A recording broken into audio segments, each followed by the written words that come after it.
কিরে টনি ভাই, আজকে তো বাড়িতে যাবো ভাবছেন, তুই বলে চীন থেকে রোবট কিনে আসছে। হ্যাঁ, এদের এইটাই সেই রোবট। এটা রোবট একবারে মানুষের মতন দেখতে রে। হ্যাঁ, আমার বাড়ির যত কাজ সব এই রোবটই করে। তুই আবার কষ্ট করে ব্যাগ লিখেছিস কেনে? ব্যাগটা ওকে দে। লাও বাপ লাও। বাপ কাকে বলছি? সে মানুষ নাকি?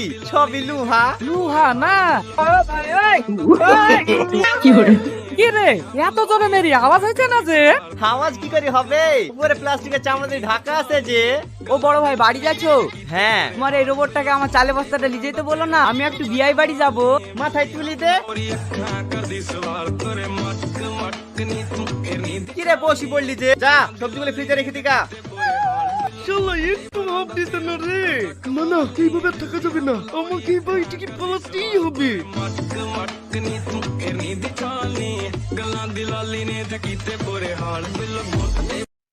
সম্পূর্ণ ভিডিওটি দেখার জন্য অসংখ্য ধন্যবাদ। নতুন নতুন ভিডিও দেখার জন্য চ্যানেলটি সাবস্ক্রাইব করুন, বেল আইকনটি ক্লিক করুন।